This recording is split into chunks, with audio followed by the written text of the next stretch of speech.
Thank you for tuning in to TTV. I'm your host, Toya, and today is Expression Thursday.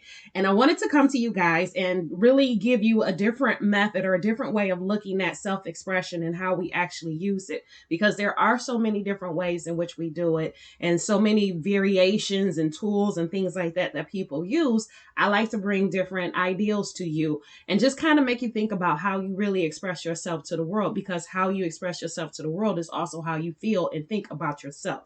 So today I wanted to talk about makeup. Not just makeup, but also body art and how we use that as a form of expression. Now, I know a lot of times, as women, we already know that we use it, when we're about to get married, when we go to work or get ready for a date, something like that. But there are other ways in which makeup and body art get used all the time. So, for example, henna. So you'll see the picture for the henna. But henna has been used, it started out as a way, and I'll have links below too, so you can read further into this. But henna started out as a way where they noticed that when they covered their feet in the pigment of henna, that it actually kept their feet cooler. So that was how it started. And then from there, they just got really creative with it, with putting it in their hair and, making the designs.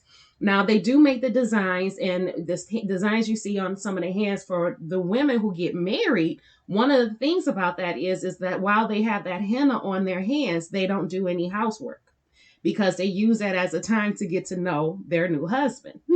So, and to keep the henna fresh, they don't do any housework, which is an interesting factor. Like who would have thought that that's what henna was? I mean, I know we see it here in the States, but when we see it, it just seems like something fun and new and a different alternative to getting your traditional tattooing. But there's actual meaning to it.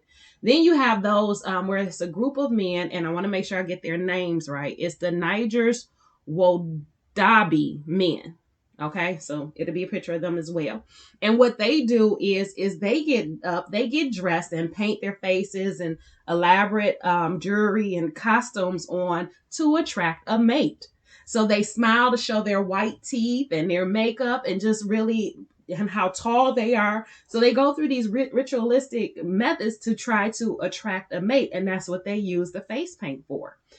In addition to that, you have the African tribes. They put on makeup and face paint for different reasons, whether it's for protection, whether it's for a ritual that they're doing, or for getting married, or whatever the case is. They put it on to demonstrate those different aspects of the life that they're, celebrating. Okay. Because that's really what it is. If you really think about it, those two aspects that I just gave, or three rather, are just ways that they're celebrating things that are in their life. Okay. Events, times, emotions, maybe not so much the protection part, but they're using it as a celebration. To where we here in the States, we use that as more of let me look better, let me look pretty, let me feel feminine. And as you can see, I have lipstick on, so I'm not, I'm not knocking anybody, because I told you guys, since I cut my hair, I feel more feminine. And because I feel more feminine, you'll see me with lipstick on, sometimes eyeliner. That's pretty about much where I go, maybe some lip gloss. That's about it. That's as far as I go. But still, the earrings, I wasn't wearing earrings before. Now I'm wearing earrings like almost every day. So it does make you feel more feminine, and you want to express that out to the world, and then you have the flip side of it. There was war paint, where you had the Scottish, the Africans, the Vikings, the Asian cultures. You had all these different cultures of men, the Indians, where they would put on what they call war paint, and they would paint their faces and things to put fear in their enemy, so that their enemy would be afraid of them.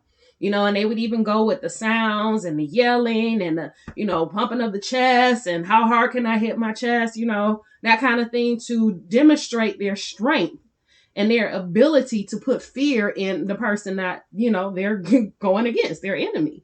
So there are different variations of it, different ways in which other cultures use face paint and use body art, to express themselves. So again, whether it's like something like in matrimony, or if it's a war or a ritual or whatever it is that they're doing, they use the face paint and the makeup to express that.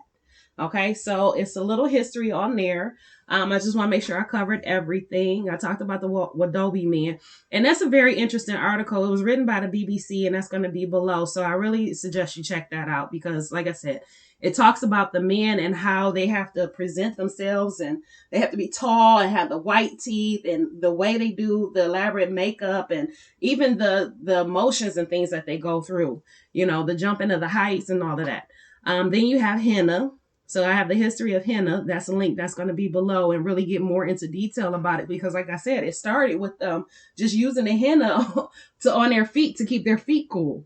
Okay, and then from there, it just became to the creativeness of what we see today, and that's in India. If you don't know what henna is, it's Indian art. And then let's see, the war paints. Talked about that. The African body art. Yep. So those are links that are going to be below to give you additional information. Tell me what you think. What's your comments on this? You know, and if you have any thoughts or anything that you think I might have missed that other people want to know, put it in the comments below. I would love to see what you have to say. So that's it for today. If you got anything out of this, please like, subscribe, and share because if you found value in this, chances are somebody else will as well. I love you guys, and I will talk to you tomorrow.